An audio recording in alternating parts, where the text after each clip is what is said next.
હાય, કેમ છો મારા યુટ્યુબ ફેમિલી? આજે હું બનાવી રહી છું કારેલાનું શાક, એની અલગ રીતે.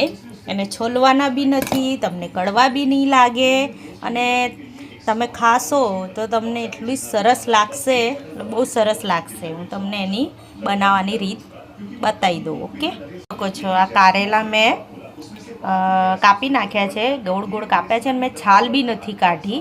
અને તમારા શરીર માટે બી બહુ જ સારું રહેશે આ કારેલાનું શાક, જોઈ શકો છો. અને મેં છે ને મીઠું નાખીને એનાથી 20 થી 25 મિનિટ પલાળીને મૂકી દીધા છે. ધોઈ નાખ્યું છે બરાબર, બધું મીઠું નીકાળી દીધું છે. 2-3-8-9 પાણીથી મેં ધોઈ નાખ્યું છે, જોઈ શકો છો તમે. ધોયેલું છે, જોઈ શકો છો. મેં કઢાઈમાં તેલ બી નાખી દીધું છે. થોડુંક એને બ્રાઉન કલર થવા દઈશું આપણે લસણને. ઓકે ગાઈસ, જોઈ શકો છો થોડું થોડું બ્રાઉન કલર થઈ ગયું છે. હવે નાખી દઈશું આપણે ડુંગળી કાપી લીધી છે. થોડું થોડું હલાવતા રહીશું, જોઈ શકો છો.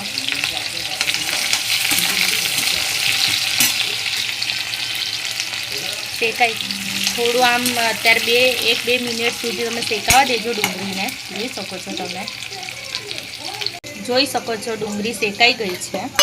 અને હવે આપણે નાખી દઈશું લીલા મરચાં. તમે કાપીને મૂકી દીધા હતા પહેલેથી. આ લીલા મરચાં નાખી દીધા છે. થોડું થોડું શેકાવા દઈશું. 1 સેકન્ડ સુધી શેકાવા દઈશું. જોઈ શકો છો શેકાઈ ગયું છે. હવે આપણે નાખી દઈશું કારેલા, જે મેં ધોઈને ક્લીન કરીને પહેલેથી રેડી મૂકેલા જ હતા. હવે આમાં આપણે એડ કરી નાખીશું કારેલા. જોઈ શકો છો તમે, કારેલા એડ કરી નાખ્યા છે મેં. હવે મિત્રો, આનું શાક તમે ખાશો તો તમારા શરીર માટે, તમારા સ્વાસ્થ્ય માટે બહુ સારું રહેશે. કારેલાનું શાક ખાશો અને તમને આવી રીતના મેં ટ્રીકથી બનાવતા શીખવાડ્યું છે, તો તમે એવી રીતના બનાવશો તો તમને કડવું નહીં લાગે કારેલાનું શાક. જોઈ શકો છો તમે, આવી રીતના બનાવ્યું છે મેં. અને હવે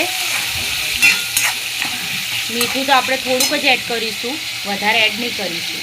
જોઈ શકો છો, આ થોડું મીઠું મેં એડ કરી નાખ્યું છે. થોડુંક જ કરવાનું છે, આપણે વધારે નથી કરવાનું. જોઈ શકો છો. હવે આને હલાવીને 5-6 મિનિટ ઢાંકીને મૂકી દેવાનું છે. જોઈ શકો છો મેં મરચું નાખી દીધું છે, હળદર નાખી દીધું છે.